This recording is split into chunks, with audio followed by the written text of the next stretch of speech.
Good afternoon. My name is David Knox. I have multiple system atrophy, and you and you have to have a great mental attitude.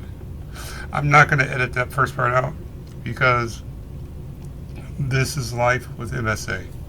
It is, and I'm not afraid to say that. I'm not afraid to show myself at my weakest and most Joe Biden moment, no politics aside, but we all get old. We all have issues. We all have diseases and disorders, and some worse than others. And here it is. It's here, but it can't take me. Not yet, rather. Anyway, getting off topic already. You have to have one hell of an attitude, a mental determination to have this disease. And some of my videos might come off unappealing. They might come off as maybe, I don't know, I'm full of myself, I'm maybe hot-headed, or I don't care for my own safety, my own health. Maybe he just ignores everything in life and that's just who he is. And that's not the case. But given the last week or so of tests and talking with my family, on top of, and friends as well, I can promise you that you have to be strong mentally. If you don't have a strong mental focus with MSA, it will rip you from within. And it's hard to say this, it's hard to show you, it's hard to tell you. I just had a chat with my kids this afternoon, explain to them, just to keep them updated how their dad's doing. Not anything malicious, but nobody cried really, but I want to make sure they understand what's going on with their dad, how I'm doing, and they know what's going to happen, right? I got a 12-year-old and I got a 19-year-old daughters. They, my oldest understands, my youngest, I don't think so, but it's time will tell. But I'm not trying to repeat the same mistakes as my father did before me. Not in a bad way. I'm not knocking my father in this video. But you grow up, you live, you learn, you get married, you have kids, and everything you do is based on what you did before, what you've seen before. If you haven't done it, then you go off what you've seen other people do, the news, the shows, the movies, and being kids yourselves, right? So you want to be better. But my doctors, my therapists, my family, my friends always ask me, isn't it time that you stop trying so hard and accept help? That's probably a direct quote from my mom, but accepting help.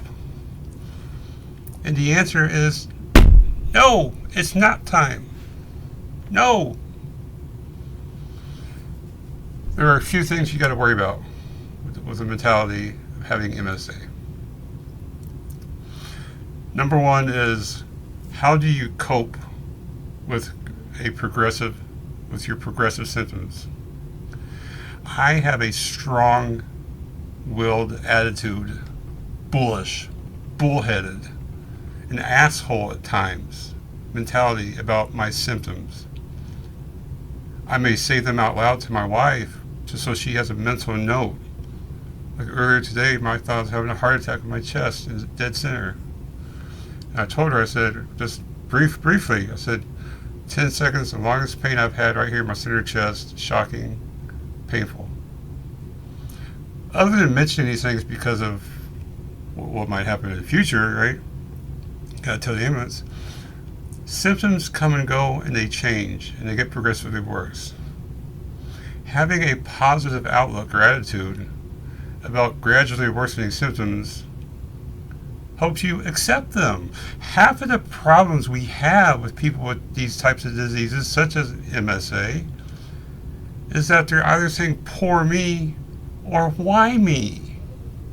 I'm not an overly religious person, and I don't want to go too far down the rabbit's foot here. I do believe in God. I live my life by the Bible, black and white, good and bad, right and wrong. Do good to others. I try my best. Am I perfect? No. But being able, if you're a religious person, then it's like God anointed me, or He wanted me to have this, He wanted to test me. There's lots of reasons why people feel bad about themselves, about having MSA. And some people blame God, some people don't, in a bad way. Some people blame God in a good way. I'm the next, you know, prophet. That's a joke, but, He wants me to have this for a reason, and that's fine. You do what's going to save you. You do and believe and live your life according to what you feel is going to help you when you have multiple system atrophy. Symptoms get worse, and they're going to kill you at some point. Hopefully, quietly and nicely and in your sleep. Hopefully. Like I wish of me. But bottling up these symptoms as they get worse and not talking about them in any way is not helping. You need a shoulder to lean on. And if you have an attitude such as mine, so to speak, where, oh, here comes another one. What else can you throw at me? Okay, who cares? I know what's going to happen to me. I know one of the 100 and something symptoms you could possibly get with MSA. So I don't care that they're getting worse or here comes a new symptom. I'm accepting it because I understand it's going to happen. I mentally know it's going to happen. Therefore, I'm not caught off guard like a lot of people are in this world. Number 2, you're able to manage anxiety and depression. I've had one night where I have mentally cracked and cried myself to sleep, thought about a lot of things I'm not going to say on here. And really, that was it for the night. Very surprised I lived through the night, but my ability to, be resilient when it comes to my psyche about the disease, being honest with myself, being open with myself, not playing games, not saying, oh, it can get better, or maybe there could be a cure, or maybe one day it's not going to happen. But being resilient about your diagnosis of MSA keeps you in check, keeps your mind in check, keeps your body in check. I haven't been crazy depressed because I know what's going to happen in front of me. I know it's going to get worse. I'm going to lose my walking and speaking like now and everything else. I know that. But it's a fight for me. It's a chance to fight back and see if I can beat a piece of it. I'm not depressed. I'm not anxious for the next day because I know what's going to happen.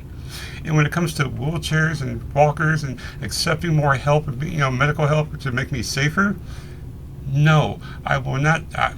My attitude is absolutely not, because I'm not anxious for tomorrow, because I'm going to fight it tomorrow as well. I'm going to beat it in the bud. I'm not going to survive, but I'm going to make a battle. It's going to work hard to defeat me. Harder than you. And that's the attitude you have to have. If you're not mentally strong and you do not have an attitude where you're going to make this piece of crap MSA work for every inch it takes, you will be crying in your bed all day and all night, and you'll be so anxious and superficial, like, oh, I look retarded and poor me and poor this, when you go out in public, if you ever do. Because you're not mentally strong. I'm not saying you're stupid. I'm not saying you're ignorant. I'm not saying you're illiterate or just a dumb person in general. I'm saying you're not mentally strong. You don't have what it takes to fight this thing. We are not all created the same. I take that back. We're created the same, but our trials and tribulations, our life teaches us differently to where we're not the same for good reasons. Again, if there were 8.7 billion David Knoxes in this world, it'd be a very boring world. No emotion. That's what my wife would say. Being mentally resilient keeps anxiety and depression and suicidal thoughts at bay. At bay. You have to as well.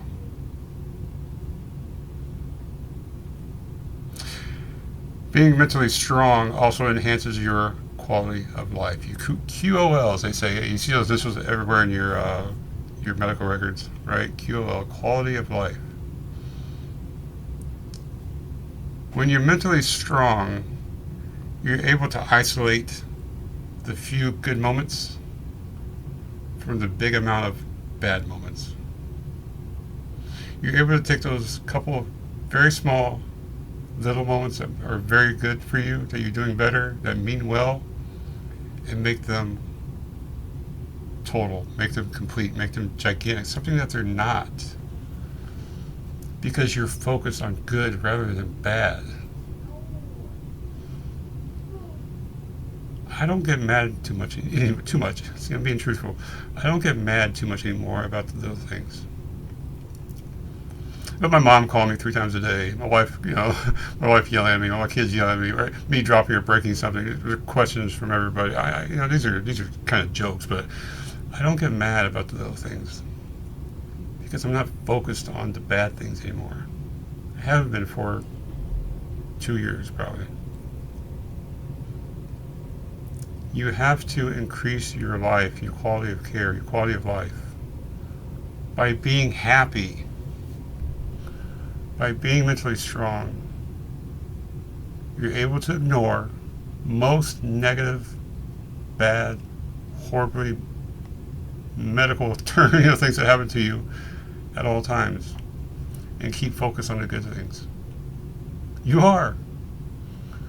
You only see what you want to see in this life.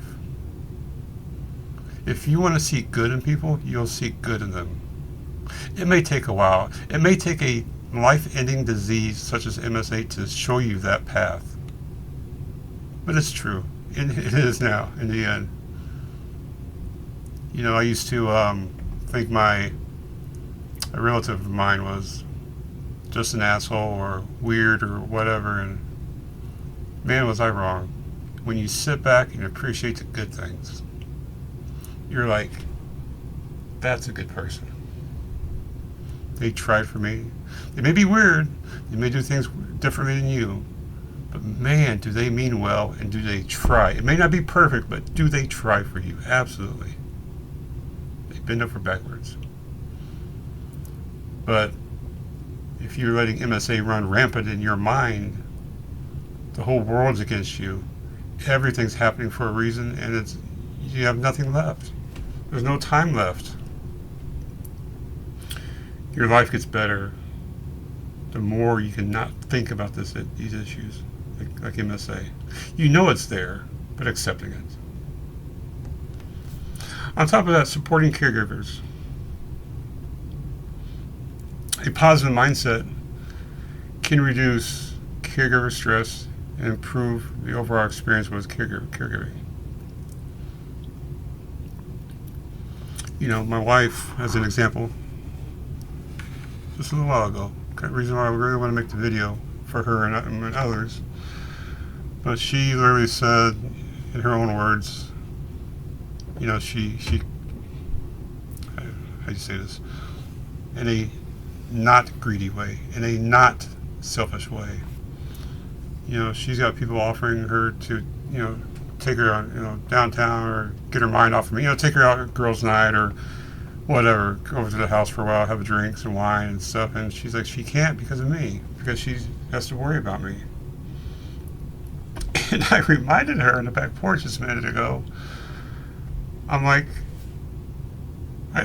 we said a lot of things. I said, you understand right now, as it sits today, I don't need you. And you're taking that the wrong way already. Everyone who's watched this video, you're taking that the wrong way. I'm still fully independent if I have to be. Now is not the time to give up on life and worry about me. Now is not that time to stop everything and worry about me. If you did, what would you do when I actually do need you down the road? Think about that.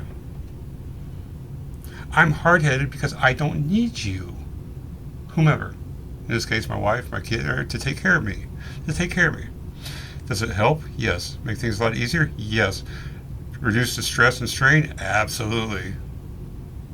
Better food? than fast food? Yes. Mexican tacos. Absolutely. If you're cracking for me right now, breaking down, what are you going to do this time next year when I'm completely broken as a person, physically and possibly mentally? What are you going to do? That's the attitude you got to tell people. You can still do anything and everything you want. You may be hesitant. You may not want to go out of town on a girls' visit or whatever, or girls' night or whatever. But there's ways around that. If you're that worried, somebody can stay with me. Keep in touch with me. Whatever. But I can get my own food. I can walk to the kitchen. If I don't pass out first. I go to sleep. I take my medicine. I'm not going to choke and die with you if you're not here, not knowingly anyway. Don't sell yourself short right now when you don't know about tomorrow. And somebody with an MSA that has a resilient mental focus, you have to remind your loved ones and your friends that you're not dead yet. I can do today anything you can do right now. Anybody who's watching this YouTube video, I can still play my basketball, still throw a football, still jump in the air, do a cartwheel. I can still run, I can still walk, I can still jump. I can fix my truck. I can climb a ladder. But the issue is something's going to happen because of my symptoms, my signs and symptoms. I know not to do such things too much anymore because it's hard to control and I'll get hurt. So I can't be as physical. I can still do them with the associated risk of getting hurt. I'm okay with that. There's still things I do that I won't tell you just because I'm pushing myself. I'm stressing the body to see what it can and cannot do.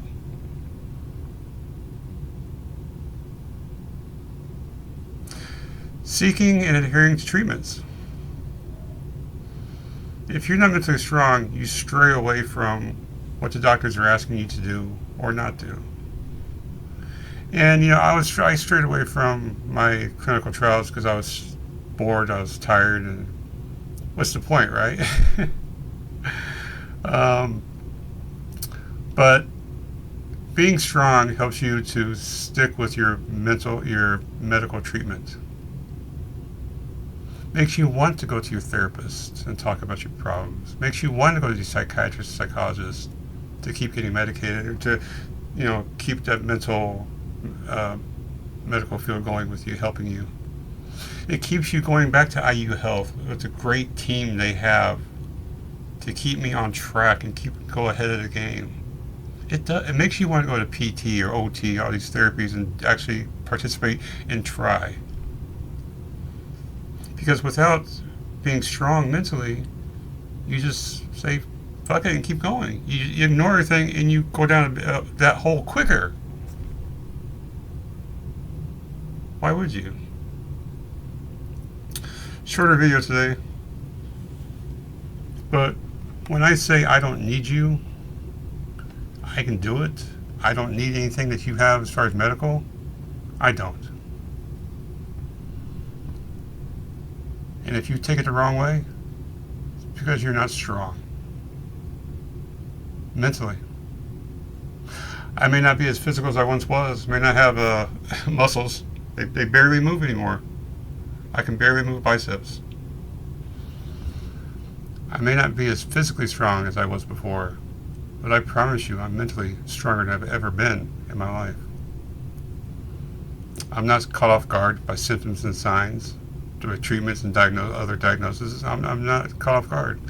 I'm educated. I'm informed. I'm surrounded by a great team of my family and friends that in medical field professionals that keep me that way. I'm strong because I choose to be, and that makes life a lot easier. I'm strong because I don't just take the damn wheelchair and walk in it or ride in it. I'm strong because I decide to walk 1,000 yards instead of taking a shuttle or taking a handicap spot or waiting for something. I'm strong because I still go up and down stairs because I know the risk and I still take them. I'm strong because I choose to do these things knowing the risk. I'm strong because I go out in public and I look like an idiot at times, but I still go out in public and I do it, no matter what. You know why? Practice makes perfect. I can only look so retarded.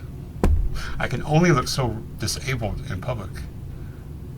Do you know how I got around that part of it? Now, not everything's perfect.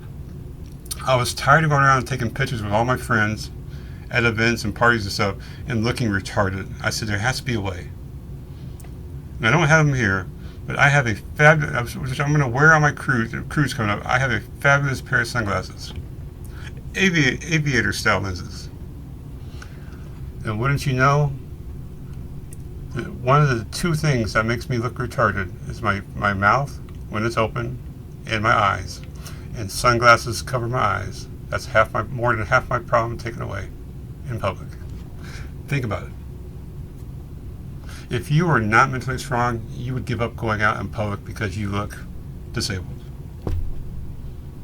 And yet here I am. I don't look disabled right now because I'm looking at myself in the camera and I can see myself.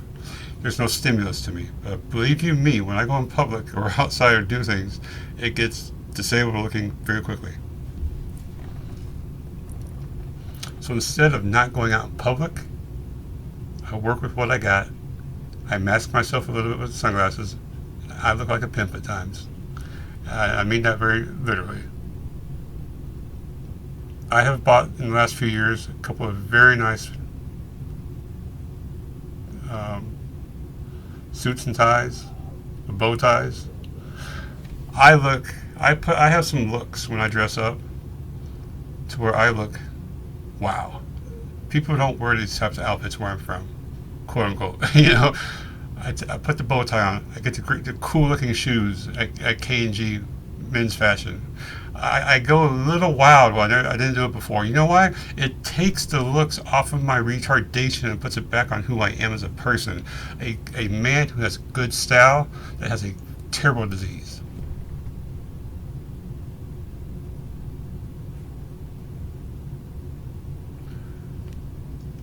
You have to not give up so quickly.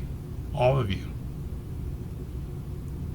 You can either choose to rely on a wheelchair, rely on the walking cane, whatever these medical things are, early, or take them when you're life and death and you need them. If you take them early and you don't need them, you rely on them. It makes you weaker for things that are going to come in the future, because then you'll take any handout, you'll take any assistance too soon, in my humble opinion.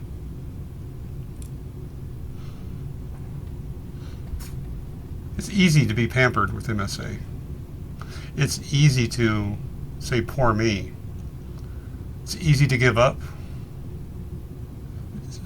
Lord knows it's easy not to try. God knows. It's easy not to pick up the phone and call somebody back. Trust me, I know. And my friends know I don't really like to call people back or text back. That's probably the one bad thing about me, for sure. I will admit that. It's easy to take the easy way out, to not put the effort. It's hard to fight back in life. It's hard to fight against a disease that's going to kill you, no matter what you do. It's even harder to fight back and know you're going to get hurt, and in fact get hurt while trying to fight back against a disease that has your days numbered in the end. It's hard.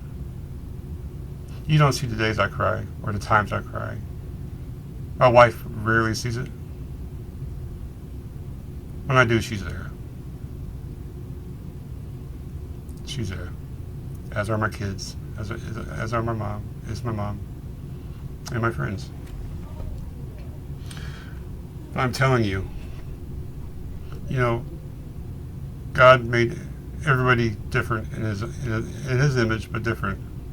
We all do not have the same lives. We have not grown up the same way. We don't have the same experiences. Right? God made us here to do things. As I just jerk.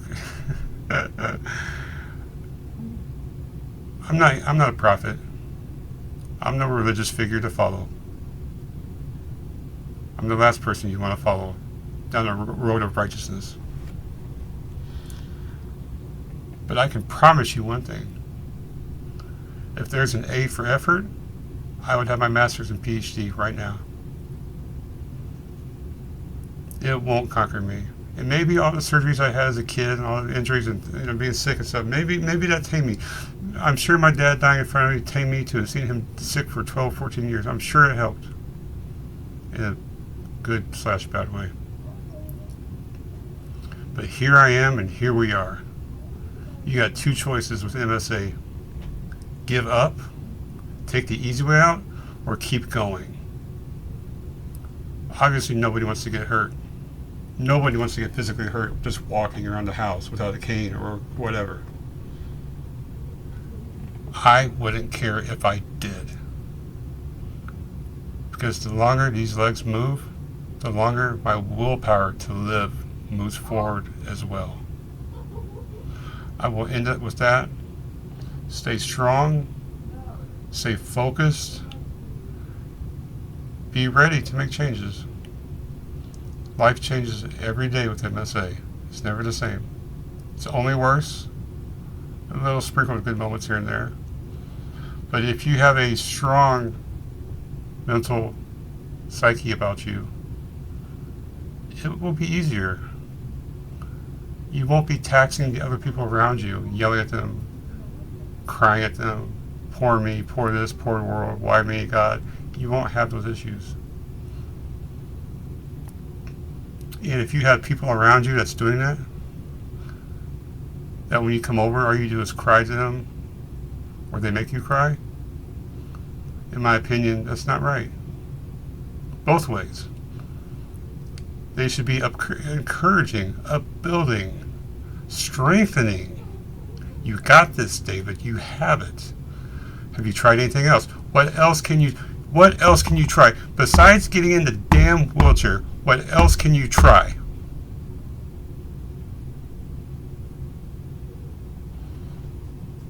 I don't think you understand the willpower of a man who has MSA who was not quitting. Instead of saying, what can I do to get by? What can I do to beat it and keep going? I understand some of us can't do certain things. I understand MSA will take its toll, and I, in fact, will be in a wheelchair. I hope not, but I know that day is coming. But it will not be willfully, while I can still put 2 feet together and stand up. If I can stand up, I can walk. If I can walk, I can run. If I can run, I can make it. That is the mental attitude you have to have. Even if it's flawed, and even if it fails you. Has your kids and wife and family ever failed you before? Has God himself ever failed you? In my case, sure. Not for the ways you're thinking, though. You've never said, please God, can you stop whatever's happening right now, and it hasn't happened? Have you asked your kids to clean the dishes and you come home and they're still dirty? Have you asked your wife or your husband, not to be a better spouse, or don't yell at me, or don't do whatever, and we still do? Me included? We fail each other. We do. Mental fortitude keeps you going and positive, maintaining. We all fail each other. But there's times where failing is okay. We want to fail upwards. We want to fail upwards in life, not backwards. If I try and I'm wrong, so be it. If I try and I'm hurt or dead, it breaks my neck, that's the wrong way. Think about this for a second. You don't know until you try what's going to happen. I would rather break my neck trying to still walk, knowing I would break an arm or a leg or my neck trying to walk,